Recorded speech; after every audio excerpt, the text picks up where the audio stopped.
Josh Ulm isn't afraid to speak his mind. When we first got to know him at the 2018 Design Leadership Camp that Envision organized in collaboration with the Bureau of Digital, Josh said something that stood out to us. He said, "Our role sometimes is to call BS on the metrics and data. You can tell any story with data.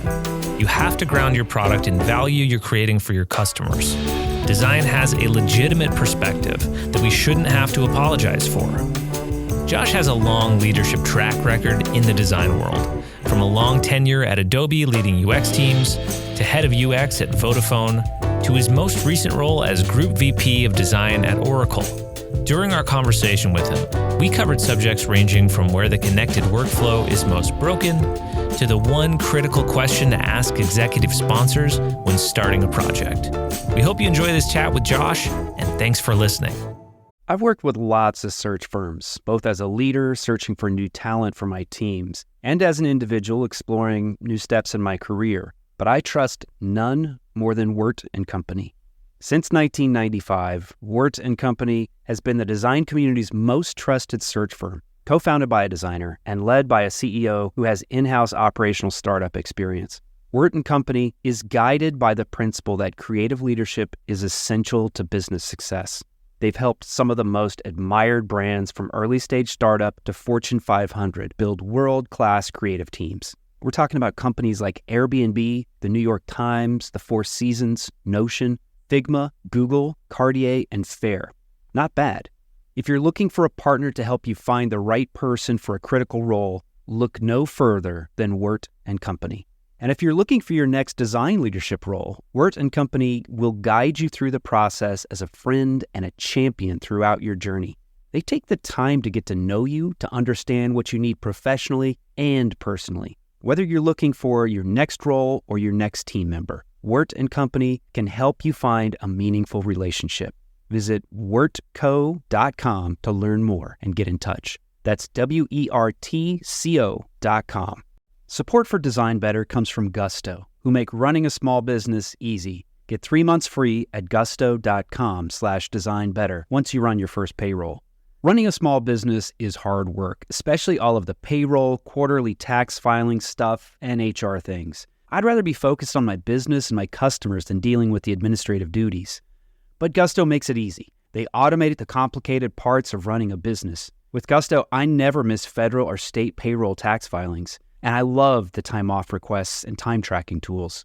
Gusto even offers a small group health insurance option for nearly any budget. When you run into issues you need help with, their HR experts are ready to help. It's a very well-designed product, easy to use, and great emotional design that will put a smile on your face. Design Better listeners get 3 months free once they run their first payroll. Just go to gusto.com/designbetter. That's gusto.com/designbetter. Josh Ulm is a veteran design professional who has spent time running design teams at Oracle, Adobe, and Vodafone. His background in filmmaking has influenced the way he approaches product design and resulted in award-winning work for brands like Microsoft, Sony, and the Olympic Games. Let's jump right into our conversation with Josh Ulm. Hey, Josh, thanks so much for taking time to talk with us today.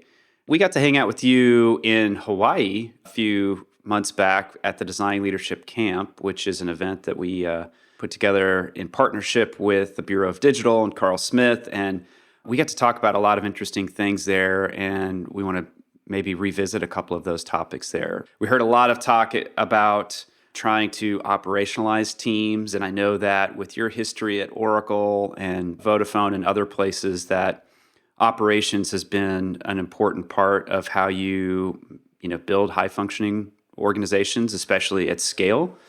And that tends to be a big focus of yours. So maybe we could start there. Do you want to talk a little bit about how you think about operations and how you see it fitting into design teams in your personal experience, and maybe also other teams you've seen in the industry as well?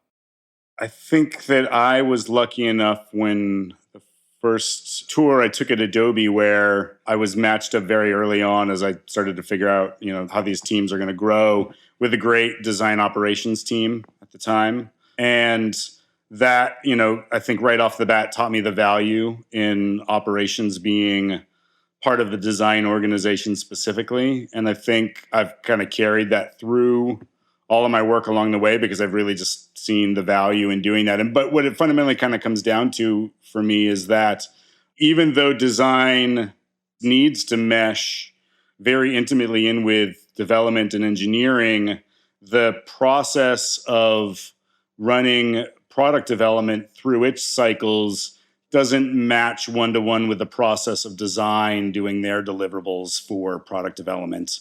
And that unless there is someone who is looking at the way that design builds and delivers and hands off and collaborates, that whole part of the process often gets dropped. And so having recognized that, I've always seen it as a crucial part to make sure that the design organization itself is at the very least responsible for its own process and delivering that along the way. And so I've always kind of built out those organizations and made sure that they were part of my team. And over time have found that that's just been even more necessary, not only to make sure the design team operates well, but really just to communicate and understand the process of product development better. And really just kind of seeing how all of that meshes. I've seen many times how, most of the processes that are involved in product development will draft off of engineering and what their goals are, which it needs to certainly.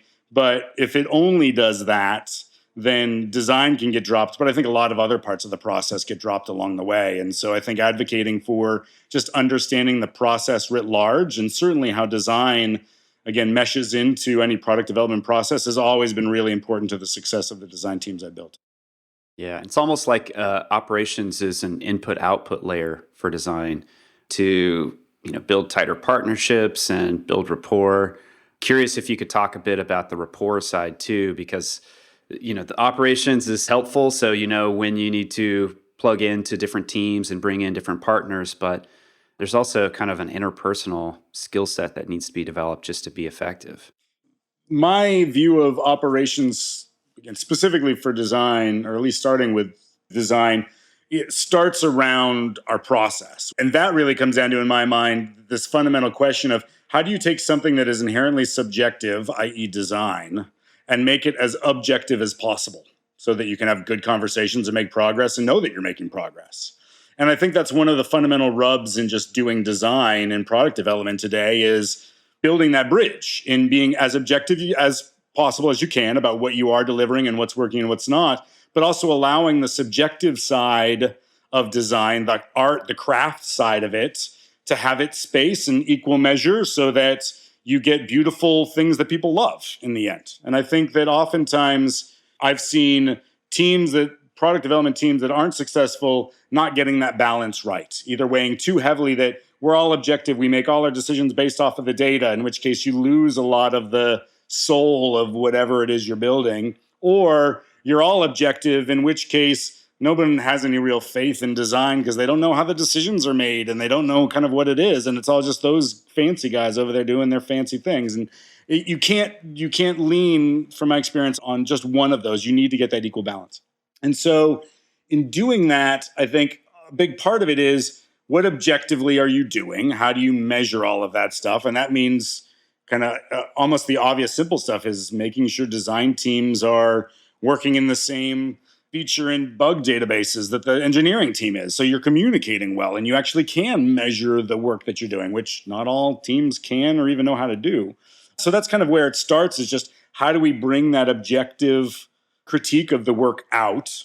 But the other side of it is to say that, in order for a design team to run effectively and efficiently, again, you can't lose that culture and the soul of it. So I also believe that operations just as much is responsible for establishing the culture and talking about design, or helping the design team talk about design. And that means, again, really facilitating a discussion, facilitating the discourse around what does design do? What does it, quote unquote, bring to the table? And what does it mean to have a relationship with design? And what does it mean to take these different cultures, be it product management or engineering or QA or executives or whatever it is, and bringing these different personalities together and forming conversations that can work well in that. And I think design oftentimes is in a really good position to lead that, because design is about the presentation of things for the most part. It is about How are people going to interpret this? How are we going to talk about it? What meaning does it have? What value does it have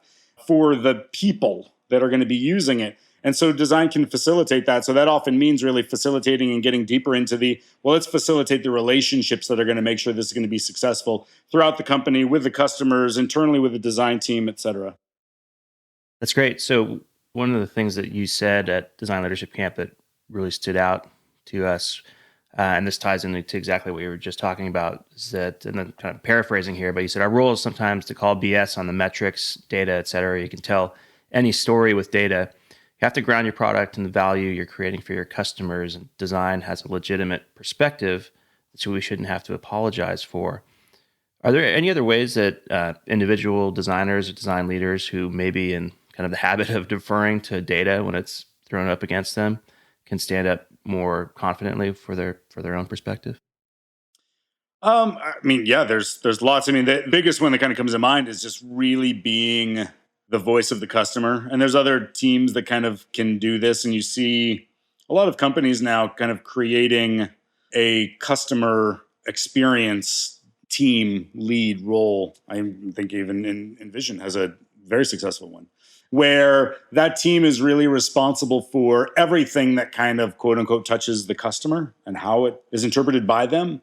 And I think that that's a good start. The challenge that I've seen with some companies that do that is that, again, their perspective on why that's an important role or who's responsible for that role. And I think that regardless of how it's framed or who ultimately it rolls up to, the point that I like to make is that I think that design needs to be take some responsibility for that, which one of the things we talked about a lot at that camp, which is a topic that I love because I think I take a contrarian position to it, is does design kind of have a seat at the table? Like a lot of designers like to say that, like, we don't have a seat at the table. And I hear that a lot. And where I understand it's coming from is we think decisions are being made in the company and designers aren't in the room to do that, to make those decisions. And the thing that I come back to is that it's really less about being in the room and more about actually having the information you need in order to make the right decisions along the way, and who has that information and who's bringing that information to the conversation. I think design does have a seat to the table. They just need to stop just being designers, or stop only designing screens and start representing the customer and being that voice of the customer, using, at the very least, if they're not seen as the authority for being the voice of the customer at the company, at least representing the customer to the extent that they do have ownership over that space and bringing that to the table. Whether that means, for example, again, different companies at different stages. We were talking kind of earlier before we started, or I was sharing kind of how I think it's dangerous to take like the Airbnbs and the Ubers of the world and use those as the model for how design should operate, because those companies mostly started with design in their DNA from the beginning, which is wonderful if you have it. And also that the design is usually is representing those companies top down. You have really strong leadership at the top that understands design and can push that through the company and every aspect of the business. Very few companies are like that anymore. Even ones that are starting today, they may have it, but they may not. And the vast majority of businesses that are really trying to transform themselves don't have either of those things.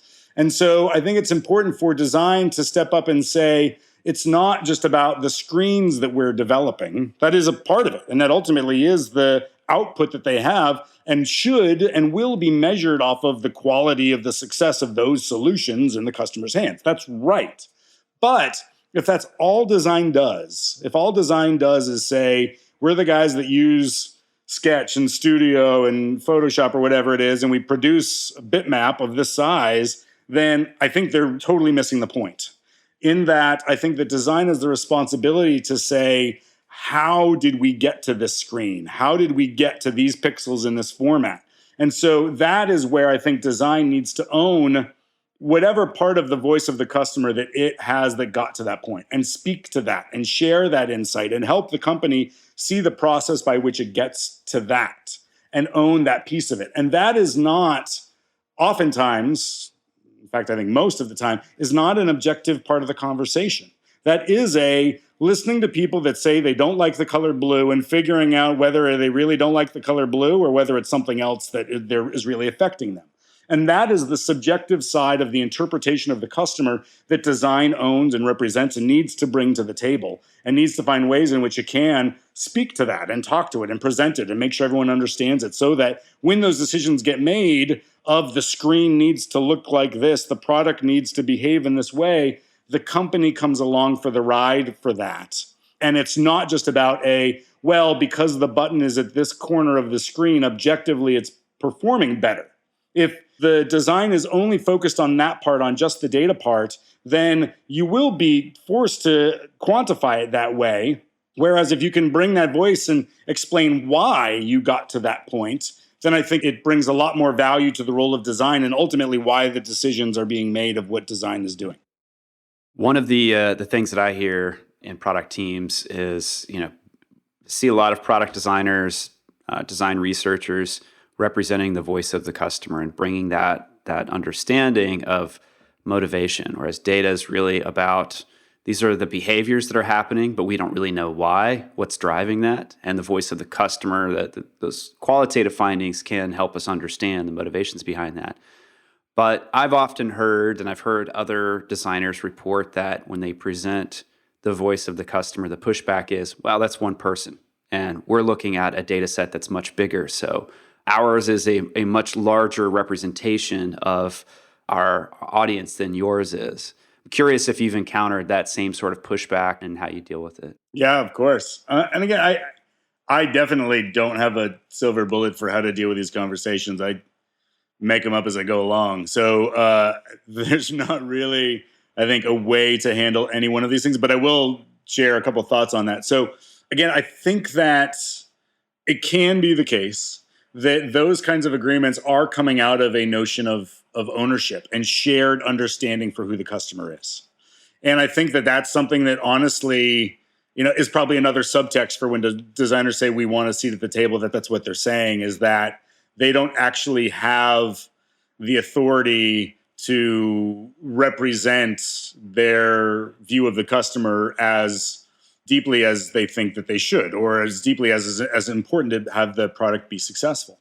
And so I think that design does have to confront that. But I think that some of those problems end up being cultural, for example. If the company, again, has their history based in analytics and data and running by the data, that's a hard cultural thing to change. Changing behavior for customers, let alone for the company, I think is the hardest thing to change.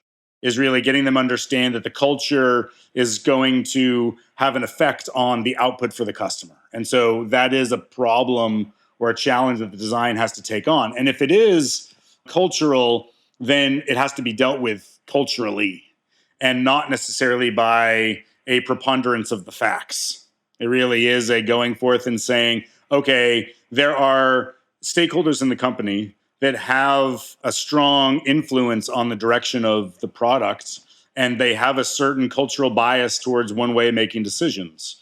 And deal with that head on is to go to that and say, okay, how do we bring those people along for the ride? And I think that, again, this is something that design is known for having to deal with, because I think design is so fundamental to the end product that gets shipped. And yet, because most companies are measuring the success of the product financially, that the financial bias of the company, which oftentimes is a very good bias to have, is the bias to have, but that bias, if it's over-rotated, can diminish any empathetic voice for the individuals inside the space, right? And so I think it is design's job to help change the culture of that. And again, so what I would suggest, or what I've done in the past, is to take that on directly and find those individuals in the company that may have those biases and bring them along for the ride, bring them in closer. You could use the, keep your enemies closer kind of approach to that, which is to say, like, bring them in and help them understand who their customers are. And even if it is just one person, which that's a valid argument. I mean, it rarely is just one person. Although a great quick aside to that is, I'm sure that everyone that's been in that situation has also been in the exact same situation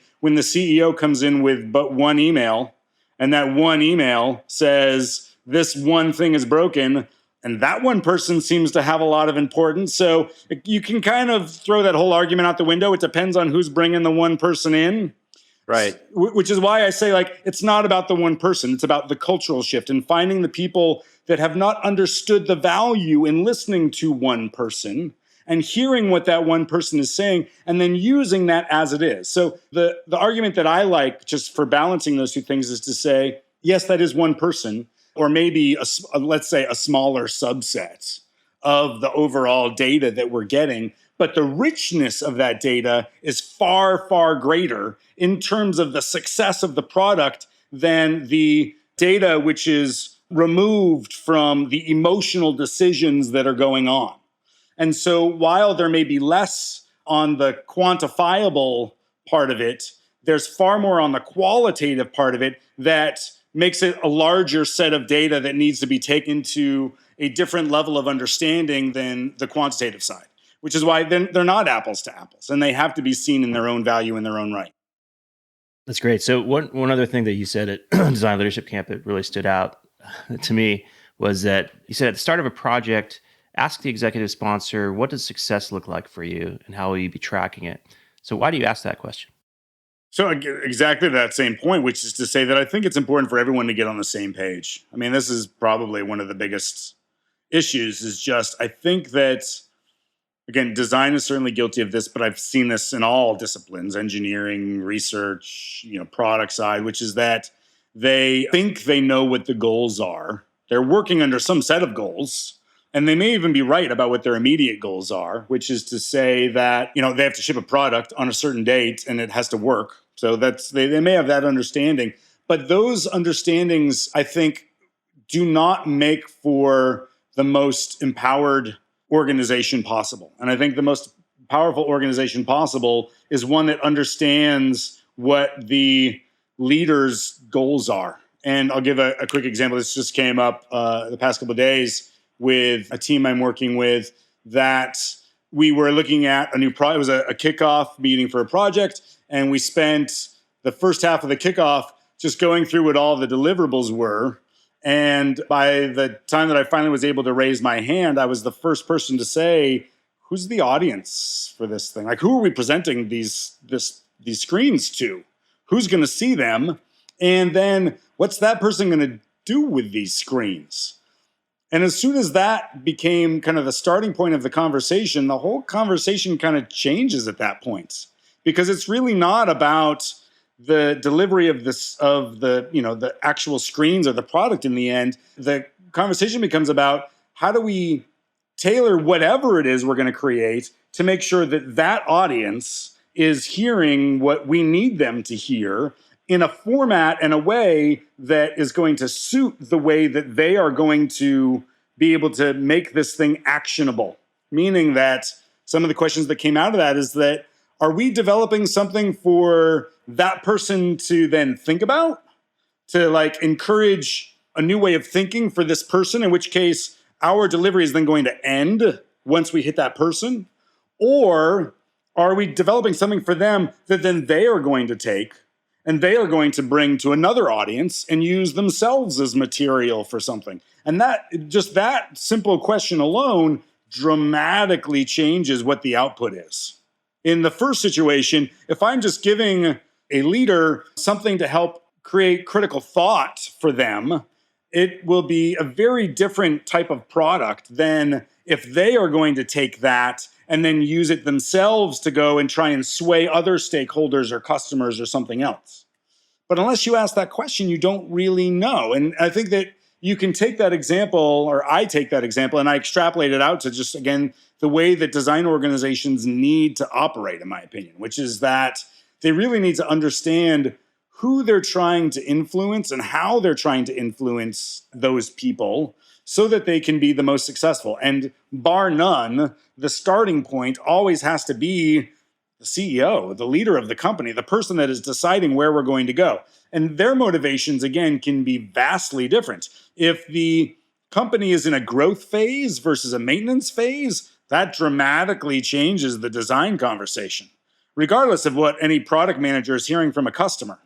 And so if the product team and the designers in that space are only focused on well, we've got this next release and we've got a list of features that we need to get out because the customers told me they want these things, that's somewhat irrelevant if the company is actually trying to grow into new demographics and new audiences and expand their business. Or vice versa, if they're not trying to grow and instead they're really just trying to create new value for the current customer base that they have. More so at companies at scale, and as you scale, it becomes more difficult. But oftentimes, that story from the CEO doesn't make it all the way down. Either the company's not as transparent as it could be, there isn't a direct line from the design team to the executive team in order to get that information back. It's maybe a couple voices removed, so you played a game of operator, and now what we actually understand, maybe not the thing. Or we just don't hear from the executive team very much. Maybe they have like a twice-a-year fireside, and then it's a couple bullet points and a PowerPoint, and we don't really know the depth of what we're doing and why we're doing it. And so again, I think design is a responsibility to really understand the motivation of the business. And this gets to, again, kind of the way that I operate, which is that while I am a designer, I love doing design, I still am very hands-on in all my design work, and the final responsibility of design is to output a product and ship that product. If that's all design does, then that's all design will be. It will be a production resource and not a business resource. And I think that's certainly the most interesting for me, but I think the most valuable role for design to play is to not just influence the product that is shipped, but influence the way that the business is run. And that really means getting as close as possible to understanding what the motivations of the business are, what the executive team is. Support for Design Better comes from Uplift Desk, who help you work better and live healthier. Eli and I log a lot of hours at our desks, which can be detrimental to one's health if you're not paying attention to ergonomics. Uplift Desk offer high-quality, well-designed desks, chairs, and accessories to help you build an ergonomic workspace for home or work. Eli recently got a standing desk, and I got a human-scale Freedom chair. I've been dreaming about this chair for a long time, and I finally got one. I've already noticed a big change in my posture with this chair, and my body thanks me for it. Eli is logging a lot more hours standing than sitting these days, and he can make quick transitions with the flip of a switch. We love Uplift Desk, and we know that you will too. Design Better listeners can get a special deal by visiting upliftdesk.com and use the code DesignBetter at checkout for 5% off your order. You'll get free shipping, free returns, and an industry-leading 15-year warranty. Go to upliftdesk.com, use code DesignBetter, and get 5% off. Design a better workspace with Uplift Desk. Support for Design Better comes from Factor, America's #1 ready-to-eat meal delivery. Design Better listeners can save 50% on their order at factormeals.com/designbetter50. Use the code DesignBetter50. You know what happens at my house when things get really busy? In the evenings, we turn to takeout, which can be expensive and it's not very good for our health. Lately, we're making a better choice at crunch time. We turn to Factor for chef-created, dietitian-approved meals that are ready to eat in just 2 minutes. We like the flexibility of Factor, too. You can change your order up every week with plans from 4 to 18 meals per week, or you can pause or reschedule your deliveries at any time. The meals are so tasty. My wife and I are huge fans, and I like their smoothies, too, which I find are perfect for a quick, healthy breakfast. Factor can help you eat well and feel good while focusing on your career and your family. Head to factormeals.com/designbetter50 and use the code DesignBetter50 to get 50% off your order. That's code DesignBetter50 at factormeals.com/designbetter50 to get half off your order. Support for Design Better comes from Gusto, who make running a small business easy. Get 3 months free at gusto.com/designbetter once you run your first payroll. Running a small business is hard work, especially all of the payroll, quarterly tax filing stuff, and HR things. I'd rather be focused on my business and my customers than dealing with the administrative duties. But Gusto makes it easy. They automated the complicated parts of running a business. With Gusto, I never miss federal or state payroll tax filings, and I love the time off requests and time tracking tools. Gusto even offers a small group health insurance option for nearly any budget. When you run into issues you need help with, their HR experts are ready to help. It's a very well-designed product, easy to use, and great emotional design that will put a smile on your face. Design Better listeners get 3 months free once they run their first payroll. Just go to gusto.com/designbetter. That's gusto.com/designbetter. Josh, you've seen some kind of the extremes of design teams in terms of scale and working inside of really large orgs with different ratios. Sometimes the ratios are pretty far off, that there's way more engineers than designers. When you think about the product design workflow, there are a lot of people that have to be involved. It's not just design. Design's not the center of the universe. It's a stop along the way. Where do you see the biggest breakpoints in a workflow, of connected workflow across all these different partnerships? Gosh, it's always hard to answer those questions, Aaron, because I've just seen so much variety. I mean, I think that's the one thing that I've come back to, be it in every place I've been, Adobe, Vodafone, Oracle, they all have had, again, all of these very large companies, very large portfolios. And because of that, very large variety in the processes they use to ship their product inside that same company. Oracle, the company that I was just at most recently, more than any other. I was responsible for some 70 plus different services, and every one of those service teams ran their business differently, had different processes, and we had to solve things differently across all of those. Again, which is why I always walk in the room with a very open mind and confront every challenge like it's the first time I've confronted that challenge, because I don't know what's going to work for this particular team and what challenges they're facing. But I will say that what is probably generally true is that teams are often not discussing what a shared process looks like or what it could look like. Because some of the problems that fall out of that is that oftentimes, we kind of started off, design will just draft off of engineering and we'll jump onto whatever process they have and then try and manipulate that process along the way.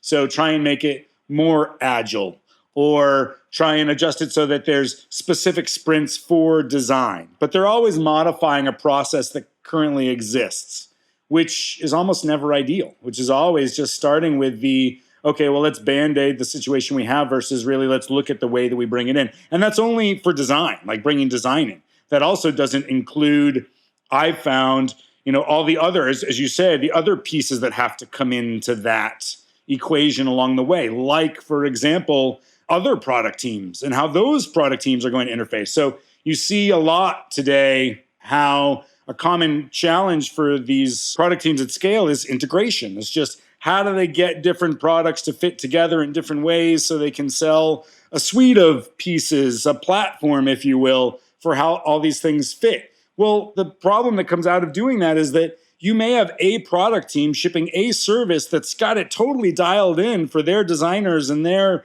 product managers and their engineers, and that's working great. And maybe another product team's got the exact same thing and they're dialed in, but you try and hand off between those things or connect those things. And again, the process starts to break apart again. They're not on the same cycle. Their sprints aren't lining up correctly, or the length of duration of those things aren't exactly the same, or the output and or when dependencies need to be identified isn't coming up soon enough in their processes. So the meshing of process, I think, is such a fundamental one, which again brings us back to operations too, and why it's so important, I think, to have a design organization that can look at itself and say, how do we change the way we're doing what we're doing in order to solve some of these problems? And if your design team does not have someone thinking about that and only thinking about we're using a design tool to output bitmaps, then you're not going to be able to affect that. You're not going to be able to affect the role that design has across things. So when I was at my second tour at Adobe, one of the pieces I worked on was trying to figure out how to do cross-cloud experience. So they still have, 3 very different businesses between Document Cloud and Creative Cloud and Marketing Cloud, and 3 very strong products in their own right. but three very different businesses that ultimately, if I'm a customer of someone like Adobe, then I don't really care about your org chart. I want to be able to use Acrobat to do my document management and use Creative Cloud to have my designers building their stuff and use Marketing Cloud to measure the success of the products we're building. I want to use all that stuff together. But if the products themselves don't integrate, then I'm not able to do those kinds of things. And so again, I think it comes down to the company looking internally and saying, what are the right processes for us to bring all of this stuff together? And that, I think, is one of the hardest things, because that ultimately means the company needs to start to standardize on some of these things. And standardization is, I think, in equal measure, a powerful tool and a very scary thought to large companies or companies that want to grow. Because standardization means efficiency, most certainly, and all companies want that. But it also means a tamping down of innovation, or it can mean that. And so I think companies can oftentimes step away from standardization because they're fearful of losing innovation. They're afraid of letting these teams do what they do well. And that's kind of what gets us great. And so getting that balance is really tricky. And I think the only way that I've found to address it is to confront process, not design, but process as a way of figuring out how are we going to take our successes and codify those things into things that we can then extrapolate out to a larger part of the business. So to that point around process, let's talk about a very specific part of the process, the kickoff. And what does a good kickoff look like, either when you're working at Oracle or Adobe, and how do you make sure that the right people are involved? So another topic we were talking about just before we jumped on was just that I still, at the moment, am struggling with the models we have for design today. So as I kind of oversimplify it, I kind of see that there's kind of two models. One model is a company has an internal design organization and they use that to build and ship their products on a daily basis. Maybe those designers are distributed across product teams. Maybe they're centralized, whatever. But they've got some body of design resource that's in their company that they're using to ship their products. The challenge with that model is that over time, those designers and the work that comes out of those design organizations can stagnate. After a while, you know how the sausage is made. You've accepted the challenges that inherently you have. You think you know who your customer is, and you start to get into that rhythm, and you frankly get lazy. And the inherent culture in business, I think, often encourages that, again, to try and get to normalization and standardization, because that can be more efficient and more cost effective for a business, that you can lose innovation. And I think that's a real challenge that internal teams have to deal with. On the other side of it, the other, I think, prominent model is there's an agency, and a company doesn't really have maybe a significant internal design team, and so therefore they outsource it. And they have a studio come in, and they partner deeply with that team, and they let the designers kind of hand stuff over to them, and then they take it and they run it off and they go and they build it. And that's very successful and very common as well. The challenge with that model is that those external agencies never really get deeply connected to the business. They're always kept at arm's length. And because of that, they're never able, or very rarely, able to attain that connection with the motivations of the business that I was saying are so important, is actually understanding the CEO or the C-suite and what they're doing and why they're doing what they're doing. Because as an external agency, for whatever reason, either there's security protocols or logistically it just doesn't make sense to have them know all of that stuff, or the leadership doesn't think it's important, yada, yada, yada. So they're always kind of kept at that arm's length. So both of those models kind of have inherent flaws. And I think that because of that, what you see is that the process itself also ends up being kind of fundamentally different along the way. The team internally, its process or its model for a kickoff is going to be very different than an external agency that's going to kick something off. An external agency is probably going to come in and they're probably going to say something to the effect of, okay, well, let's deep dive for a week with you. And we'll get all the stakeholders in a room. We'll bring a bunch of external research in. We'll dump that on you. We'll talk about the customer a lot. Maybe we'll do a bunch of design explorations. We'll do the design sprinty kind of thing, right? And as separate from a product sprint, where if you're really just sprinting on design, you're really just going to brainstorm around that, come up with some really crazy stuff that's hopefully awesome, and then work backwards from that area of really far committed innovation to how do we bring it back into the reality of the product. And I think there's a lot of advantages to that model in that it does bring a lot of innovation into it very early on.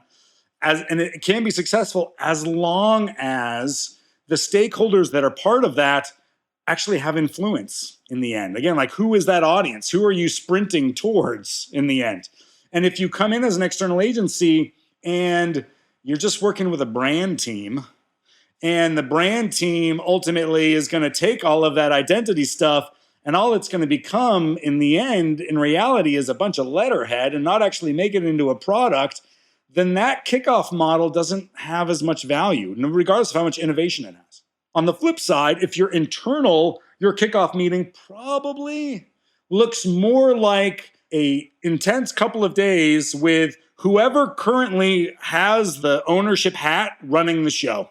And they often come in and will say, okay, I've already figured out what this thing is. Let's spend this kickoff figuring out how, not why.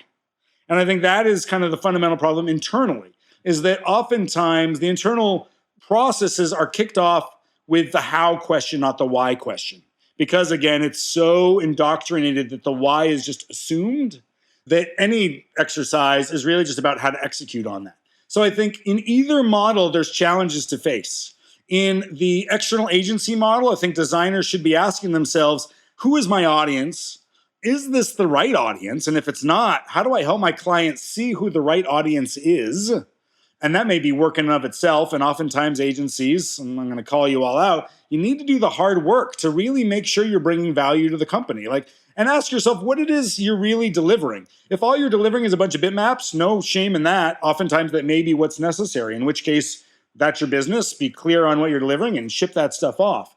But if you're being brought in to kick off a new product, or for example, to kick off a new direction in the company, oftentimes companies will come along and they'll say, we are stagnating. Let's get some new minds, some new thoughts into this. Let's bring them in. But then they'll cut them off at the knees by not actually giving them the stakeholder information or access that they really need to be successful in doing that. So designers in that situation should certainly be asking, who's my audience? Who ultimately am I trying to convince of this? And are they part of this conversation? And if they're not, how do I help the client that I do have understand the value of that? So that's that challenge.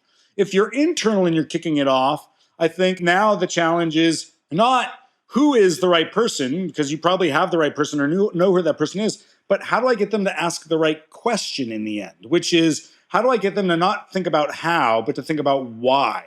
And again, now we're getting back into the qual versus quant part of this, which is that most of the time, product teams at kickoffs will come back and say, how do we optimize? Or how do we grow our numbers? Which is, again, a how question, not a why question.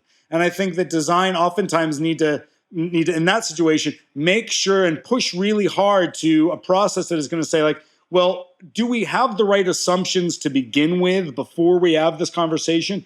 And how do we come to those assumptions? And if they're right, then awesome, then we can move forward. But if they're not, how do we at least carve out time in this process to make sure that we validate that we've understood, we all have understood and been part of and come along for the ride of answering the why we're doing what we're doing.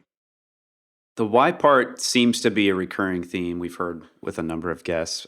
Margaret Gould-Stewart, VP of Design over at Facebook, talked to us about that too. And this seemed to be a key theme, especially when there's scale. You've got a whole lot of people and you're working across teams, across product lines and so forth. And how do we unify our efforts going in the same direction? Wonder if you've had experience creating product vision or creating why, not just in the kickoff meeting, but as an artifact that can be referenced by multiple teams, different touch points where people have to come into the process.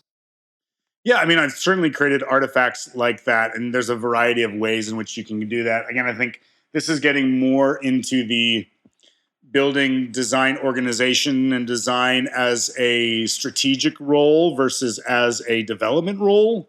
And I think that's something that's new for a lot of companies. They're trying to figure out how to do that better. And once you transition to that, you realize that there's other outputs of design besides bitmaps.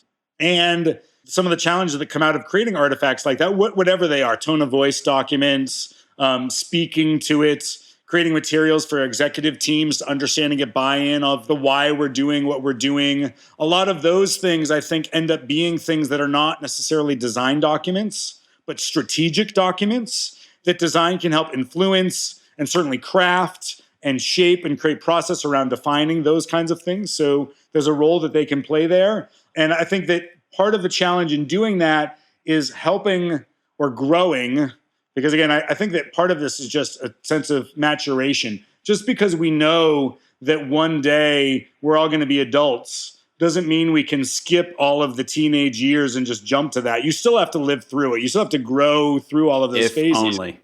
Yeah, if only. So just because I know what it looks like when it's working really well doesn't mean I can just say it and it's going to happen.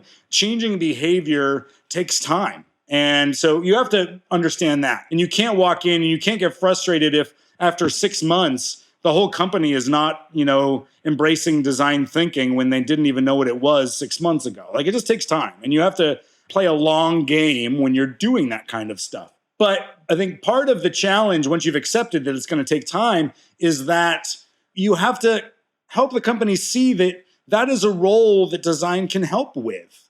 That is something that actually we can feed into and contribute to. Because again, most companies, if they're not doing that, will need help understanding that design can create artifacts that aren't directly related to the product. And the challenge there may be cultural, and I have to convince this company that I'm going to spend money, i.e. resources, on these things that is not the thing that the company thought was the only thing I was doing, which was shipping product. So I have to have some way of convincing this company that 10% of my resources or 20% of my time is going to go towards creating things that aren't directly related to shipping a product. And that is an exercise that the design team has to take on and recognize that they have to validate that and they have to make a case for that happening. You can't just assume that that's going to happen. So part of that means communicating that to the business, helping them see that that has value, and then helping them understand what level of commitment makes sense for that. Now, I know that there's lots of actually good data out there that says that. In fact, I think you guys sponsored a wonderful presentation I saw recently from Leah Bewley, who was speaking to how to help represent the value that design has. And she makes a wonderfully eloquent case for just the objective value that you can demonstrate for a design team that it has on finance and process and efficiency and all these things. And those are great, I think, studies to look to get the data that you need in order to make the case for what design needs. And I think I would encourage designers to kind of take a mindset of, you're not just creating bitmaps, you are in the process of helping the company to see the role that design has. And that means looking out there and gathering data that help tell your story for that. And so if I'm going to go and convince the business that the 8 designers I've got on my product team, that I'm going to take 25% of their time, I'm going to take 2 of those designers, and I'm going to use those not to ship product anymore, then I better have a case for that at least helps the company understand objectively the value of doing something like that. And that's not easy for designers to do. Designers are not inherently analytical. We aren't fundamentally just taught that at art school.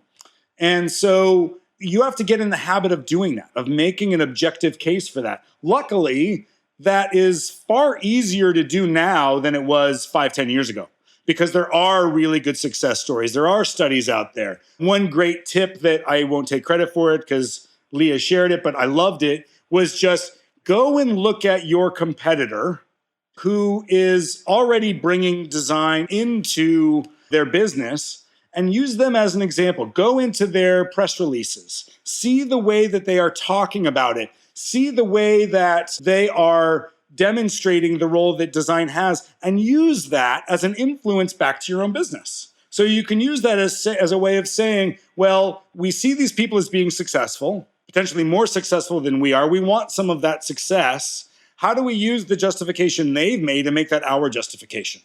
And again, that ends up being very influential back to a business, but also an objective measurement. So it doesn't have to be just, well, we think it is because we show that people, quote unquote, like this more. We can show that objectively, this business is being successful because they're bringing it in. Let's use those as values that we can use to influence how we start to influence our own stakeholders internally. And so I think design definitely has to build up a skill for looking strategically at the business that's going on and figure out how they can use that to communicate the role that they should evolve to and justify that back to the business. Wonderful. Well, Josh, we have one more question for you before we wrap up. So you're having a chance to take a little time and think about your next move. Are there any books or blogs, podcasts that are helping you as you think about that? One of the things that I am just so impressed by, there are some companies out there that I just think it's almost like I wonder if they're in the wrong business. And one of the businesses I think that does this really well is Salesforce. Salesforce, I think, frankly, does better at teaching their customers about the business that they're in than they build great products for those businesses, which is not to say that Salesforce does not build great products. They do. They build fabulous products. Their design staff is, I think, one of the best design staffs that I know, but they are really freaking good at just teaching people. Their Trailhead thing is just an amazing piece of technology. And I think that Envision is one of those companies as well. Builds world-class design tools. But the teaching that I get from Envision, I'm just constantly impressed by. Every time I go and follow a link somewhere to some new piece of learning, more often than not, I'm surprised to find that it's actually being fostered by Envision. I wouldn't even know what it is, but the other day I was looking for some design inspiration, found some great little Chrome extension which changes my home screen to give me design inspiration every day. I installed it, and then only after using it for a while did I find out it was built by Envision. You guys definitely do a fantastic job of that. But what I would probably just share more than that is I think it's really important just for designers to be engaged and to challenge themselves as much as possible. One thing that I think is happening now that I think is really exciting for me is the way that design tools are just continuing to evolve and change. And obviously I've played a big part of that myself with my time at Adobe and even at Oracle and the tools that we built there. But I'm just really inspired by the role that design is continuing to play. And I think it's really important for designers to stay on top of that. Because I think, especially now, again, there's another transformation of design happening where my goal as a designer is always to bring the designer and the end product as close together as possible.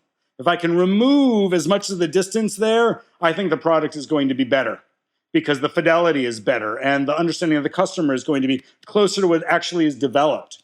And I think that even just in the past couple months, we've seen a lot of design tools kind of come out and evolve and change in a way that the designer is just now even closer to the end technology.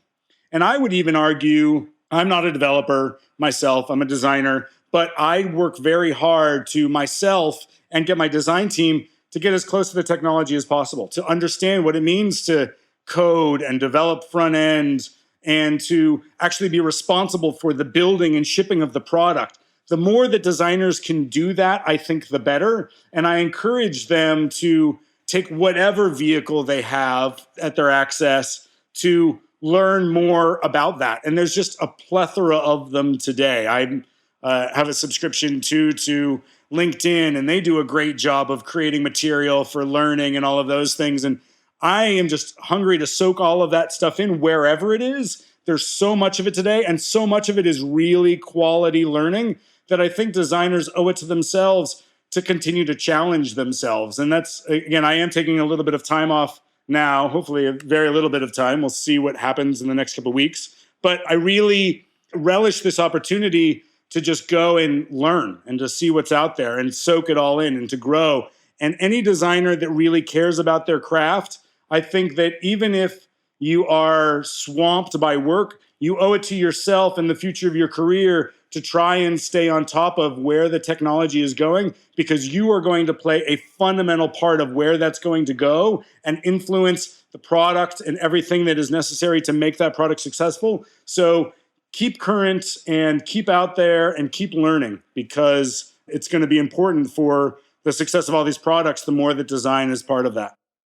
Excellent. This is a great place to leave it. Josh Ulm, design executive with a storied career. Thank you so much for taking time to chat with us today on the Design Better podcast. Aaron, Eli, I always love chatting with you guys. Thanks for having me.